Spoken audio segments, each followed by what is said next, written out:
नमस्कार दोस्तों।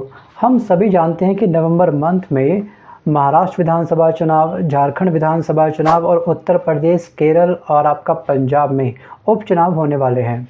और इस समय दोस्तों चुनाव प्रचार काफ़ी ज़ोरों शोरों में होगा और चुनाव प्रचार के दौरान काफ़ी नेता जो होते हैं भाषणों के माध्यम से अपने जहर को उगलना शुरू कर देंगे। जी हाँ, कुछ ने शुरू कर दिया है। कुछ लोग दोस्तों जहर की मर्यादा को ध्यान में रखते हैं, ठीक है, और कुछ लोग जहर की मर्यादा को ध्यान में ना रखते हुए बस जो मन में आता है अनर्गल शुरू कर देते हैं। जी हाँ, वो अपनी बयानबाजी में बोलना शुरू कर देते हैं। सो गाइस, अभी चंद दिनों पहले कुछ ऐसा ही हुआ है। जी हाँ, रविवार के बारे में बात कर रहा हूँ। रविवार को झारखंड के अंदर हमारे माननीय प्रधानमंत्री नरेंद्र मोदी जी ने अपनी बयानबाजी के अंतर्गत शब्दों की मर्यादा को लांघ दिया। और यहाँ पर झारखंड में विधानसभा चुनाव है और वहाँ पर जाकर के वो कह रहे हैं कि घुसपैठी जी हाँ आपकी बेटी को ले जाएंगे। मतलब कि इस तरह के आतंकवादी ये बातें कर रहे हैं, भविष्य की बारे में जनता की चिंता कर रहे हैं कि उनके साथ क्या हो सकता है। जी हाँ, सही सुना आपने। प्रधानमंत्री नरेंद्र मोदी जी बेटी, माटी और रोटी ये तीनों चीज़ें हमसे छीन करके घुसपैठी ले जाएंगे। जो बांग्लादेश से जो प्रवासी आए हैं उनको घुसपैठी का दर्जा दे दिया, इन्होंने ठप्पा लगा दिया उनके ऊपर। और यहाँ पर ये कटाक्ष किसको लेके करा है? वर्तमान की जो सरकार है वहाँ पर, जी हाँ, हेमंत सोरेन की जो सरकार है उनके ऊपर, जो इंडिया गठबंधन है उनके ऊपर, कि अगर हमारी पार्टी नहीं आई तो ये सब हो सकता है। तो इसका अर्थ है क्या? जी हाँ, चुनाव प्रचार के माध्यम से लोगों के मन के अंदर, भोली भाली जनता के अंदर डर बैठाया जा रहा है। और जनता दोस्तों ध्यान रखिएगा कि जनता घास नहीं खाती है, जनता खाना खाती है। उसके पास खुद का अपना एक दिमाग है, कौन नेता उसके लिए सही है और कौन नेता उसके लिए गलत है। दोस्तों सही और गलत तैयार होता है इंसान के अंदर परसेप्शंस के आधार पर। जी हाँ, आपका परसेप्शंस क्या है, आपकी नीड क्या है, नीड के आधार पर आपका परसेप्शन तैयार होगा। परसेप्शन के आधार पर आपका ईवीएम का बटन आपको कौन सा दबाना है वो फाइनल डिसीजन आपका उस दिन तैयार होगा। ठीक है, किसानों को नहीं मतलब है कि आखिरकार एग्ज़ाम के पेपर कितने लीक हो रहे हैं, नीट में क्या हुआ, यूपीपीएससी में क्या हुआ, यूपी के सभी एग्ज़ाम में क्या हुआ, बीपीएससी में क्या हुआ, उन्हें मतलब नहीं है। उनको अपने बस एमएसपी से मतलब है। तो उनका परसेप्शन अब चेंज हो गया। अब जो बच्चे तैयारी कर रहे हैं उनको नहीं मतलब कि आखिरकार पर डे भारत के अंदर कितनी महिलाओं के साथ रेप हो रहा है। जी हाँ, उनको मतलब कि अपने एग्ज़ाम से है। जो नेता उनके एग्ज़ाम की नीट पूरी कर देगा, परसेप्शन का तैयार हो गया, उसी को वो लोग वोट देंगे। गरीब को मतलब नहीं कि आखिरकार क्या चल रहा है। गरीब को बस फ्री का पानी मिल जाए, बिजली मिल जाए और बेसिक कुछ उनको सुविधाएं मिल जाए, मोहल्ला क्लीनिक समथिंग, उनके लिए वो बहुत है, उनके लिए वो नेता काफ़ी अच्छा हो गया। तो परसेप्शन सबके अलग अलग हो सकते हैं, आपका भी और मेरा भी सबके अलग हो सकते हैं। ये सब डिपेंड करता है आपके नीड के ऊपर बस। अभी हाल ही में इन्होंने एक बयान दिया था, शुरुआत करी थी योगी जी ने। इन्होंने कहा था बटेंगे तो हम कटेंगे, लेकिन बटना हमको किस आधार पे नहीं है, आम जनता को आपने बताया नहीं है। जी हाँ, हमको नहीं बटना है धर्म के आधार पर, या फिर हमको नहीं बटना है जाति के आधार पर, संस्कृति के आधार पर, फेस के रंग के आधार पर, बॉडी की हाइट के आधार पर, सर के ऊपर बालों के आधार पर। जो गंजे हैं वो अलग, जिसके सर पे बाल अधिक है वो अलग। किस आधार पर हमको नहीं बटना है ये तो कम से कम क्लियर कर देते एक बार। जो आप लोग हम लोगों को जॉम्बी बनाने पर आतुर हो चुके हैं, हमारे अंदर डर बैठाना शुरू कर दिया आप लोगों ने, लेकिन वो चीज़ कम से कम और क्लियर कर देते हैं हमको किससे बचना है। हमारी बोली वाली जनता, ओले ओले वाली जनता, आपने कुछ बोल दिया, जनता ने मान लिया। जनता दोस्तों एक समय के लिए मूर्ख बन सकती है, लेकिन आज नहीं तो कल जनता की आंखें बहुत जल्दी खुल जाती हैं, क्योंकि जब उसको लगता है कि उसका न्याय हो रहा है तो अगले 5 साल बाद वो सत्ता पलट देती है, क्योंकि जनता के पास एक बहुत बड़ी शक्ति है। जी हाँ, अब एक तरफ यहाँ पे भाजपा के नेता इस तरह के बयानबाजी कर रहे हैं और वहीं पर दूसरी तरफ अगर हम बात करें राहुल गांधी जी के बारे में, तो राहुल गांधी वायनाड में जाकर के साफ साफ ये कह रहे हैं कि उन लोगों के बीच में हमारी लड़ाई है जो संविधान की रक्षा करना चाहते हैं वर्सेस जो संविधान को ख़त्म करना चाहते हैं। ये है हम दोनों के बीच में वॉर। ये व्यक्ति आम जनता की लड़ाई की बात करता है, वो संविधान को बचाने की बात करता है, उसूलों की बात करता है। और यहाँ के नेता हमारे ख़ास तौर पे इस पीएम जो पद पर बैठे हुए हैं माननीय प्रधानमंत्री मोदी जी, वो जनता को नसीहत दे रहे हैं। जी हाँ, अगर हमारी पार्टी नहीं आई, अगर ये पार्टी आती है, वर्तमान में जो सत्ताधारी सरकार है वो आती है, तो क्या होगा? घुसपैठी, हमारी बेटियां हमसे छीन रहे हैं या फिर छीन लेंगे।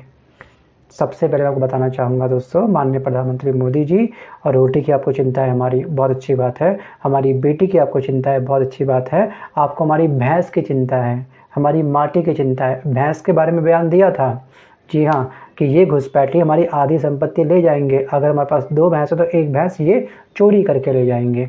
इस तरह की बयानबाजी है और इस तरह की बयानबाजी को सुनने के लिए हमने अपने अमृतकाल को तैयार किया है। क्या यही हमारा अमृतकाल था?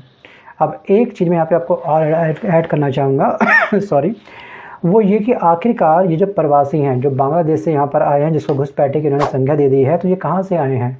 ये आए होंगे तारों के नीचे से, बॉर्डर से, ठीक है, बजरंगी भाईजान बन के, हो सकता है, क्या पता। तो आखिरकार ये वहाँ से आ कैसे गए? बॉर्डर की सिक्योरिटी किसके हाथ में होती है? जी हाँ, अर्धसैनिक जो हमारे बल होते हैं उनके हाथ में होती है।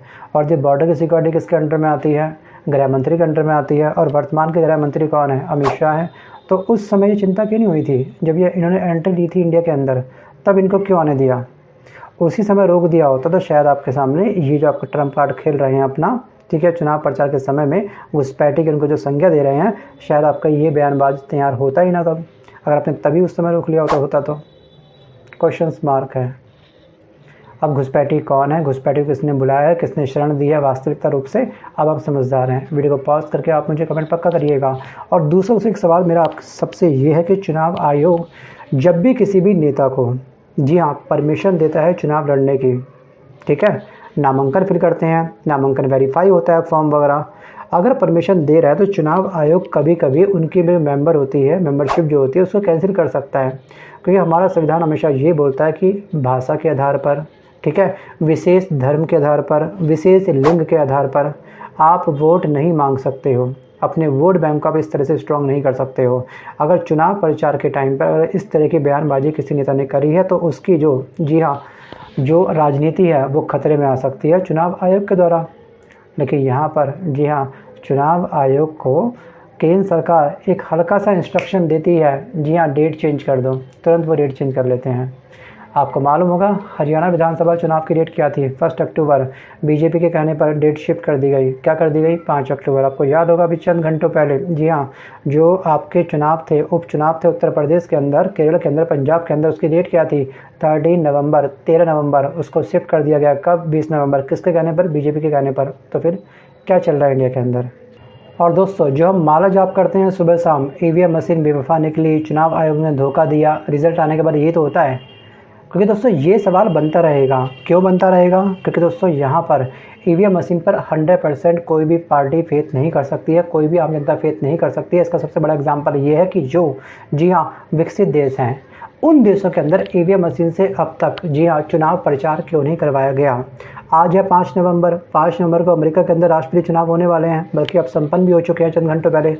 लेकिन वहाँ पर भी मत पत्रों के माध्यम से चुनाव संपन्न होता है।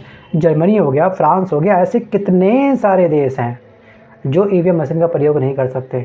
जी हाँ, क्या वो गरीब देश हैं, उनका हाथ काफ़ी टाइट है, ठीक है, महंगाई बहुत अधिक है उन देशों के अंदर, वो ईवीएम मशीन नहीं परचेज़ कर सकते? क्या ऐसा है क्या? नहीं, उन देशों को एक्चुअली ईवीएम मशीन के ऊपर फेथ ही नहीं है, लेकिन हमारे देश को फेथ है। और लगातार इसके माध्यम से क्या होता है, चुनाव कंडक्ट होते रहता है, रिजल्ट आता है, कई जगह हमको घपले पाए जाते हैं। जैसे आपने देखा होगा हरियाणा विधानसभा चुनाव के अंदर ईवीएम मशीन की जो बैटरी थी वो 99% पाई गई थी। चुनाव आयोग ने इस बात को माना कि हाँ, ये बैटरी इतनी परसेंट थी, लेकिन इसका संबंध, ठीक है, नतीजों से बिल्कुल भी नहीं है। मतलब सुबह से शाम तक मशीन चली है, ठीक है, ईवीएम मशीन रन हुई है, लेकिन वहाँ पर बैटरी का 1% कम हुई है। इसकी जाँच गई ठंडे बस्ते में और कुछ समय के बाद में हम लोग भूल जाएंगे।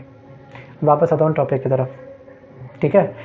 और यहाँ पे साफ साफ हमको एक चीज़ और ध्यान रखनी है। वर्ष 2017 में, जी हाँ, एक पीठ थी, उस पीठ ने साफ साफ ये कहा था कि चुनाव प्रचार प्रक्रिया के दौरान, जी हाँ, हम कभी भी किसी भी विशेष जाति, किसी भी विशेष धर्म, किसी भी विशेष संस्कृति, किसी भी विशेष रंग, किसी के भी विशेषता के आधार पर, जी हाँ, अपना वोट नहीं मांग सकते हैं। लेकिन यहाँ पर, जी हाँ, वही चीज़ अब धराशायी होते हुए दिख रही है भारत की सियासी सरजमी के ऊपर। तो आखिरकार भारत के अंदर चल क्या रहा है? जी हाँ, मुद्दे की बात नहीं हो रही है। क्या वास्तविक रूप से भारत के अंदर, जी हाँ, कोई भी नेता अपने काम के आधार पर वोट मांगने का गट्स नहीं रखता क्या?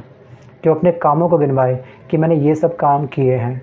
कोई पिछला अपना मैनिफेस्टो लेके आए पार्टी अपनी, और मैनिफेस्टो को टिक मारे के देखिए पिछली बार मेरी सरकार थी, यहाँ पे मैंने ये सब काम किया। एक प्रॉपर डाटा बेस तैयार करे अपना, फिर जनता को दिखाए। कि भी लोगों का ब्रेन वॉश कर देना, लोगों के अंदर जहर घोल देना, लोगों को मूर्ख बना देना, लोगों को जुमले थमा देना, पार्टी जीतने के बाद में हम आपके हैं कौन, पार्टी जीतने से पहले चुनाव प्रचार के समय जी हाँ हम आपके हैं सनम, ये आप फॉर्मेट लेके आते हो अपना। सो गाइस, भारत की जनता मूर्ख बन सकती है, लेकिन कुछ घंटों के लिए बन सकती है, कुछ टाइम के लिए बन सकती है, लेकिन आज नहीं तो कल जनता की भी आंखें खुली जाती है और सेकंड लगते हैं सीट से, सिंहासन से आपको हटाने में इस जनता को। सो गाइस, आज के इस वीडियो में बस कल इतना ही। मिलता हूँ जल्द एक नए वीडियो के साथ, तब तक के लिए धन्यवाद। आपका कमेंट बिल्कुल स्वतंत्र है, कमेंट बॉक्स ओपन है, जितना आपको मतलब कि बोलना है, ठीक है, जितना आपको नेगेटिव या पॉजिटिव अपनी राय देनी है आप बिंदास दे सकते हैं। क्या आपको भी ईवीएम मशीन के ऊपर फेथ है? अगर आप दोस्तों चुनाव आयुक्त होते, अगर आप राजीव कुमार की जगह होते, तो आप भारत के अंदर लोकसभा चुनाव, विधानसभा चुनाव, उपचुनाव, जी हाँ, किसके माध्यम से करवाते कंडक्ट? मतपत्रों के माध्यम से या फिर ईवीएम मशीन के माध्यम से? बिंदास आप मुझे कमेंट कर दीजिएगा। धन्यवाद।